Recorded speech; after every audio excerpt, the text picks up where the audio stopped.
Hello mga kaselyams! Our video for today is harvesting the vegetables of our friend Elsa here in Goliad. It is in the countryside and now ang nakuha ko pa lang is ampalaya and the talong. Ilang piraso po yan? Ampalaya din. Daming gulay. Ang ingay-ingay ng mga Pilipina. Ingay-ingay nyo. Andyan sila oh, nag-harvest ng gulay. Oh, andun pang iba. Yan, ang ingay-ingay. Oh, andun si Ate Judy, si Jeda, si Sel, si Emma. Puro ila lang. Yan ang may-ari ng gulayan, si Madam Elsa. Puro Sabi mo, wala kang makuha nga. Ang palaya, ang dami dito. Oh. Saan? Alam mo, puro green kasi. Tignan mo. Oh. Hindi ko nakita. Puro green. Siyempre, puro green. Pahinga naman.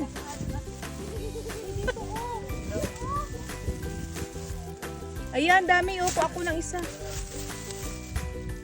Ito. Kasalanan kasi kayo. Ay, ganon. Hinahabol Si Madam Eva, oh. Oh, tignan mo naman na. Tignan mo. Oh, di ba? Oh, di ba? Nasa likod. Oh, di ba? Oh, di ba? Nakita mo na? Oh, Ayan. Tingin-tingin sis. Ayan na. oh, di ba? Ay, oo. Ayan. Ganito mo lang, oh. Dami. Ang dami. Dami, sis. What is this? Uy, I want a palaya. Ang palaya. Gusto ko yan. Ate Vanji. Oh.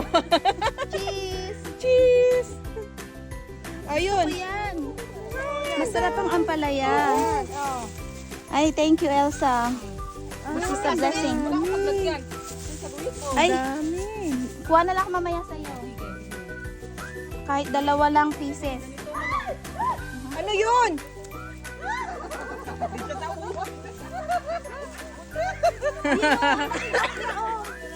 Ate, ito, mabilis na magpapayat. Ano yan? Talbos ng kamote. Ay, meron ako dun sa bahay. Ayan o, tingnan mo. Hindi marami ano. Hindi marami. Maliit lang. Marami. Nagkagulay din ako doon. Nagkapak ko doon sa bahay ng talbos ng kamote. Lalaking okra. O sayang. Ay, ang Basta dami. Pilipina talaga maingay, no? Alam mo talaga pag mga Pilipina. Ang dami. Ang dami. Ate, managkulat ako sa'yo.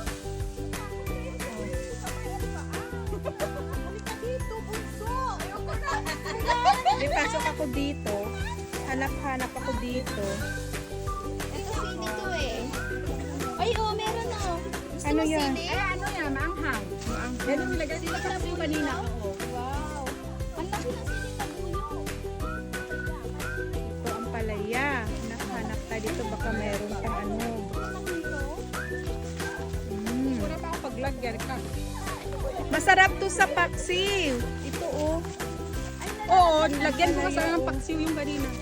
Pero medyo maliit pa to eh. Oo. Oh, dito. Ganyan mo lang. Oh. Ayan oh. Tignan mo na. Ay, oo. Meron doon pero medyo maliit pa siya. Ay, baka wala kang plastic. Ayaw ko kunin, sayang. Marami. Ayun pa yun. Ayun, ito medyo. Kasi tanggalin ko na sana yan, Nay. Gusto mo. Oh, andyan si Nanay Dita oh. May ano, gusto mo ni Sir? Meron ako, Nay. Mayroon. Binigyan ni Eva. Ah, bigay mo sa akin, Nay. Araw-araw ako nag-harvest dito. Oh. Ito ang hacienda ni Elsa. Dito sa Goliad.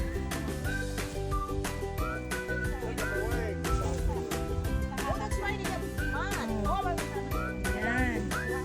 Nakakuha na ako ng talong.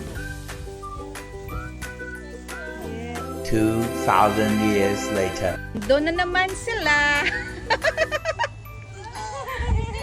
After ng B, bumalit ulit. Parang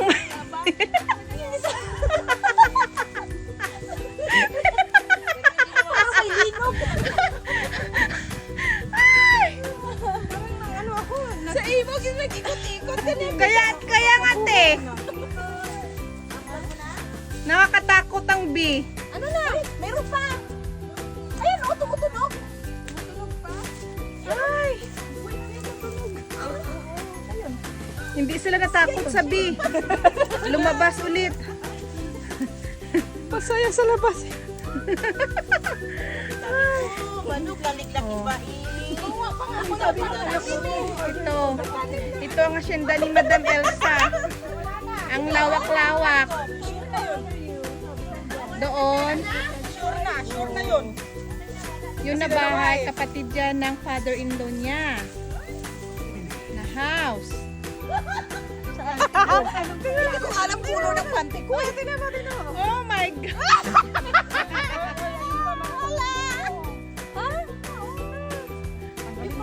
Tinan mo, nag-udlot na naman sila, Di ba? May... Tapos kapag umulan, mag-ano na naman kasi yan, kaya tanggalin ko na. Laban ko tayo. Masipag pagbunga kasi. Nakakita kayo ng ampalaya? May ampalaya pa?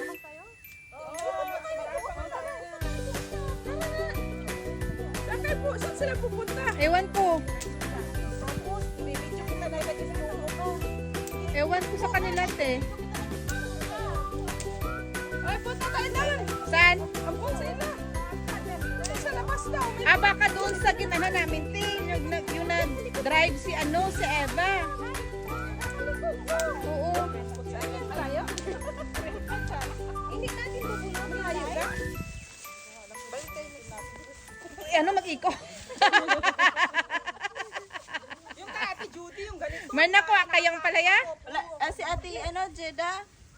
Yung maliit, hindi ko kinuha kasi maliit, sayang. Oo, maliit. Oh, okay lang na. Ay, dahil tanim mo na itong ano mo, dahil. Ay, talim po kapag ano. Kaya nga, tanggalin ko ang mga ito. Ay, yung siling haba. Yung ano mo, muring haba, siling haba, oh.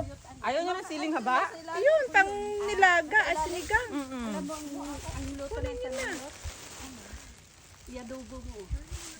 O meron palang isang ano doon na iwan na isang baka. Namaya, baka ka mo na naman. Ayun. Friend niya yung bee yun. Hindi naka-video. Ay. Anya, tapos sa bate? Hindi pa. Sige. Nag-uup ang ano ko Paak na ako ng ano